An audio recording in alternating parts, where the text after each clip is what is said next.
शिवेश जी हमारे साथ जुड़े हुए। शिवेश जी,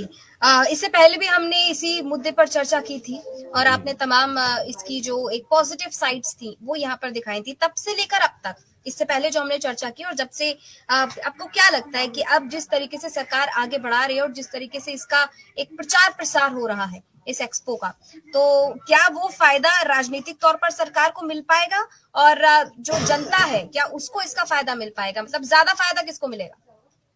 जी मैम, पहली बात तो मैं अखिलेश यादव जी का जो ट्वीट आपने दिखाया है उसके जी। विषय में दो बातें जरूर करूंगा कि अखिलेश यादव ने विदेशी विश्वविद्यालयों पर प्रश्न चिन्ह उठाया भारत में आने पर, लेकिन वह स्वयं ही ऑस्ट्रेलिया जाकर पढ़ाई किए हैं, ऑस्ट्रेलिया के विश्वविद्यालय में, और भारत में आए हैं, तो वह बेहतर ढंग से जान सकते हैं गुणवत्ताओं के बारे में। दूसरी दूसरी बात यह है कि देखिए, डेवलपमेंट में दो विषय बड़े इंपॉर्टेंट होते हैं। एक है स्वस्थ प्रतिस्पर्धा, हेल्दी कंपटीशन। दूसरी चीज है कि कॉन्स्ट्रक्टिव डिस्ट्रक्शन या डिस्ट्रक्टिव कंस्ट्रक्शन की बात हम करें तो कई बारी क्या होता है कि जब हम वैश्विक प्रतिस्पर्धा में जाते हैं तो हम ये समझ पाते हैं कि हमारे अंदर क्या अच्छाइयां हैं, क्या बेहतर है और क्या कमियां भी हैं। तो जब विदेशी कैंपस हमारे देश में आएंगे तो वह ऐसा नहीं है कि हमारे लिए नुकसान है, वह हमारे अपने देसी कैंपस को भी एक स्वस्थ प्रतिस्पर्धा देंगे, जिससे कि हमारे लोग भी अपना वैल्यू एडिशन कर सकें, मूल्यवर्धन कर सकें और वर्ल्ड क्लास की फैसिलिटी एजुकेशन में प्रोवाइड कर सकें, जो अभी लैग करती है। पहली बात। दूसरी चीज ये है कि एजुकेशन के अंदर जिस तरह से हमें ग्लोबल टैलेंट पूल क्रिएट करना है, भारत का सॉफ्ट पावर तभी बनेगा पूरे विश्व में जब हमारे पास ग्लोबल टैलेंट पूल हम क्रिएट कर सकें। तो इसलिए भी अगर आप आईआईटी और आईआईएम के स्थापनाओं के विषय में भी देखें तो भारत के अंदर जब आईआईटी की स्थापना हुई थी तो हर एक कैंपस के लिए अलग अलग विकसित देशों ने उसके लिए, रूस ने भी सहयोग किया, हमारा सहयोग अमेरिका जैसे देश ने भी किया था। तो हमें अच्छी चीजों को स्वीकार करने में कतई भी हिचक नहीं रखनी चाहिए। इसलिए मैं ये मानता हूं कि अखिलेश यादव जी का यह प्रश्न बड़ा ही राजनीति प्रेरित है। दूसरी बात कि अखिलेश यादव जी ने अपने कार्यकाल में भी विकास पर ध्यान दिया था, इसमें कोई दो राय नहीं है, परंतु जिस तरह से वह इस इन्वेस्टर समिट पर प्रश्न चिन्ह उठा रहे हैं वह निश्चय ही राजनीति प्रेरित है। लेकिन कुछ ऐसे भी बिंदु हैं जहां पर मैं ध्यान आकर्षण करना चाहूंगा, जो स्वस्थ बिंदु हैं और उस पर ध्यान हमें देना चाहिए कि निवेश तो बिल्कुल अच्छी बात है, आनी चाहिए, लेकिन उसके साथ साथ कुछ ऐसे भी विषय हैं जिस पर हमें ध्यान देना चाहिए। जैसे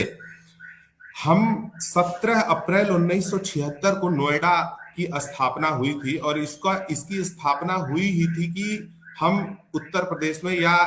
राष्ट्रीय राजधानी क्षेत्र में इस प्रकार का एक उत्कृष्ट स्तर का औद्योगिक विकास प्राधिकरण बनाकर और उद्योगों का विकास कर सकें। परंतु दुर्भाग्य से आज 2023 आ गया, लगभग जो है 24 वर्ष उधर और 22 वर्ष इधर हो गए। इसके बावजूद आज नोएडा के पास ना रेलवे स्टेशन है, ना ही मल्टी मॉडल ट्रांसपोर्टेशन सिस्टम के लिए हमने इतने बड़ा उद्योगों की स्थापना का स्वप्न देखा, लेकिन हमने वहां पर कोई भी यातायात और लॉजिस्टिक्स के लिए हमने कोई काम नहीं किया। और आज की बात नहीं है, इस ग्लोबल समिट से, इन्वेस्टर समिट से क्या क्या क्या मिलेगा यूपी को? जी मैम, हाँ, उस विषय पर मैं आता हूं। तो यह एक बहुत महत्वपूर्ण विषय है उत्तर प्रदेश सरकार को ध्यान देने का कि नोएडा, जो कि उत्तर प्रदेश की जीडीपी में 10.12% का कंट्रीब्यूशन करता है, वहां पर अभी लोगों के लिए जन यातायात की सुविधाएं नहीं है, रेलवे स्टेशन नहीं है, कोई बड़ा मजबूत आईएसबीटी नहीं है, दिल्ली के ट्रांसपोर्टेशन सिस्टम पर यूपी की पूरी व्यवस्था नहीं है, तो वह एक मजबूत की आवश्यकता है। लखनऊ में भी 3.85% का जीडीपी में योगदान लखनऊ का है उत्तर प्रदेश की जीडीपी में, और वह दूसरे नंबर पर है। तो आप महत्व समझ सकते हैं नोएडा का, लखनऊ जैसे जगहों का। और हमें इसके लिए जब हम रोजगार प्रोवाइड करने की बात करते हैं तो हमें यह भी ध्यान देना चाहिए कि यातायात को बहुत मजबूत करना है। शिवेश जी के पास मैं आऊंगी। शिवेश जी, इससे पहले मैंने आपसे सवाल किया था कि इस समिट से उत्तर प्रदेश को क्या मिलेगा, लेकिन अब मेरा सवाल इससे उल्टा है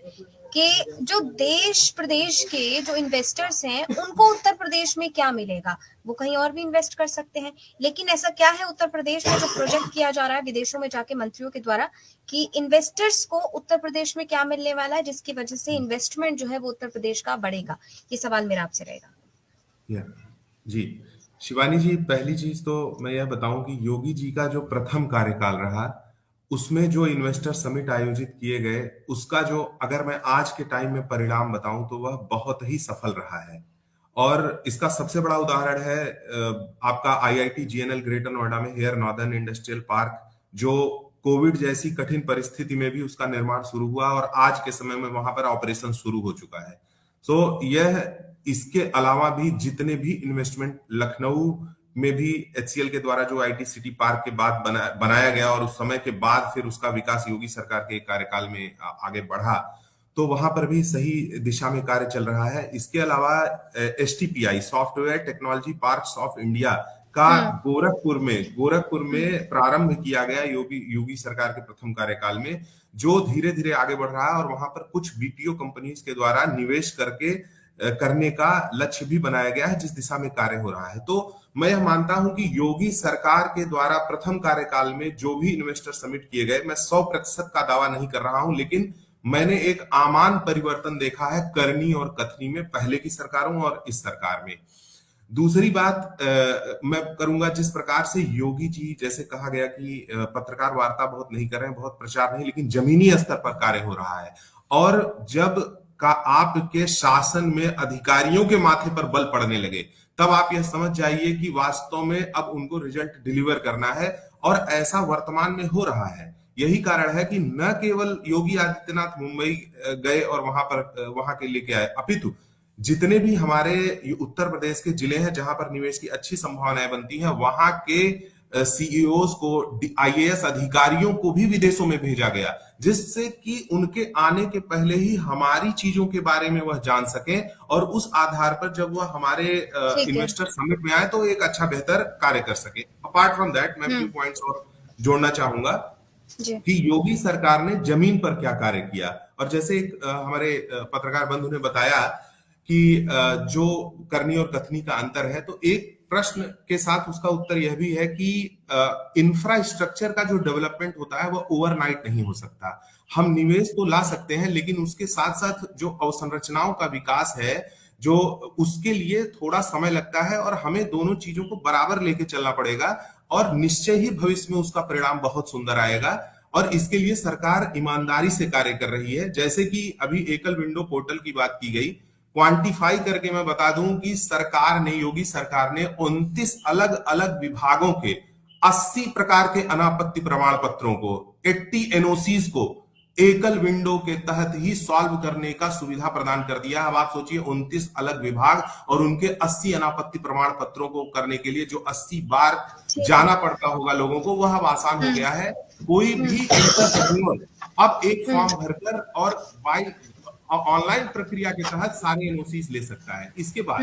अगर मैं बात करूं, योगी सरकार ने इन्वेस्ट यूपी और ओडीओपी की वेबसाइटें बनाई हैं, जिससे कि कोई भी निवेशक को सारी सूचनाएं और सहयोग एकीकृत रूप से उसी प्लेटफॉर्म पर दिया जाएगा। उनको सपोर्ट में एग्जीक्यूटिव्स मिलेंगे, वहां पे उनको देंगे। इसके अलावा प्रधानमंत्री मुद्रा योजना के साथ ही हमारा जो प्रदेश सरकार है उसमें विश्वकर्मा श्रम सम्मान योजना और मुख्यमंत्री युवा स्वरोजगार योजना में पारंपरिक जो उद्यमी है हमारे, जो हमारे निवेश के बाद सेकंड लेयर का इंफ्रास्ट्रक्चर, उसके लिए जो है वो सहयोग भी दे रहे हैं। लखनऊ में एक स्वरोजगार विकास संस्थान का निर्माण योजनाबद्ध तरीके से युवाओं को उद्योगों से जोड़ने के लिए किया गया है। इसके अलावा डिजाइन हो गया, मैन्युफैक्चरिंग हो गया, मार्केटिंग हो गया। क्यों? क्योंकि हम डिजाइन में किसी को कर दें, किसी को हम मैन्युफैक्चरिंग सिखा दें, लेकिन अगर वो मार्केटिंग नहीं जानता है, वो अपने स्वरोजगार को कैसे सफल कर पाएगा? शिवेश जी, आपके पास मैं आऊंगा। रोजगार की चर्चा हो रही थी, तो इसमें एक विषय मैं यह जोड़ना चाहूंगा कि जो युवा हैं, उनकी जो जागरूकता है वो सरकारी नौकरियों के प्रति तो है, लेकिन उनको कॉर्पोरेट जीवन शैली या उनकी जो वर्क लाइफ बैलेंस है, उनकी जो पॉजिटिव पक्ष हैं, वो नहीं पता। जब आज के समय में मैंने यूपी के अंदर बहुत लोगों से संवाद किया और ये देखा कि लोगों के बीच में कॉरपोरेट जो जॉब होती है उसके प्रति जो जी एक धारणा है वो लालच कंपनी की है, परंतु उनको यह नहीं पता है कि उसमें भी वह सारी सुविधाएं अपितु अधिक सुविधाएं हैं जो वो लीवरेज कर सकते हैं और उसके साथ एक बेहतर वर्क लाइफ बैलेंस बनाकर अपने करियर में आगे बढ़ सकते हैं। तो मुझे लगता है कि यूपी हम्म इन्वेस्टर समिट के साथ साथ युवाओं को यदि कॉरपोरेट जीवन शैली, कॉरपोरेट जॉब्स के बारे में अच्छी जानकारी, वहां पर हम्म लोगों को सैलरी कैसे मिलती है ऑन टाइम, हम्म क्या क्या उसके बीमा लाभ होते हैं, छुट्टियां कैसे मिलती हैं, कैसे वो वर्क लाइफ बैलेंस के साथ साथ अपनी ट्रेनिंग के साथ अपना करियर एलिवेट कर सकते हैं, ये सारी चीजों की जानकारियों के अभाव में उनको ये लगता है कि private job is corporate job, और इस कारण से कहीं ऐसा ना हो कि कल को वो काम करें और उनको सैलरी ना मिले और उनको भगा दिया जाए। तो ये एक जागरूकता का विषय है और इस कारण से एक बहुत बड़ा मॉब ऐसा होगा जो गवर्नमेंट जॉब की तरफ से कॉर्पोरेट जॉब में आएगा। I am the person who actually opted the corporate work, corporate life then the government job. तो हम्म मैं खुद उसका एक उदाहरण हूं और मैं चाहता हूं कि इस प्रकार की जागरूकता लोगों में लाई जानी चाहिए और जितनी भी ये सरकारी परीक्षाएं, जो सरकारी नौकरियों के लिए जो परीक्षाएं होती हैं, इनका जो एक पिटा हुआ ढर्रा है उसकी जगह पर बहुत बड़ा टैलेंट पूल ऐसा है जिसको हम कॉर्पोरेट लाइफ और कॉर्पोरेट जॉब की तरफ मोड़ सकते हैं, इसमें जागरूकता किया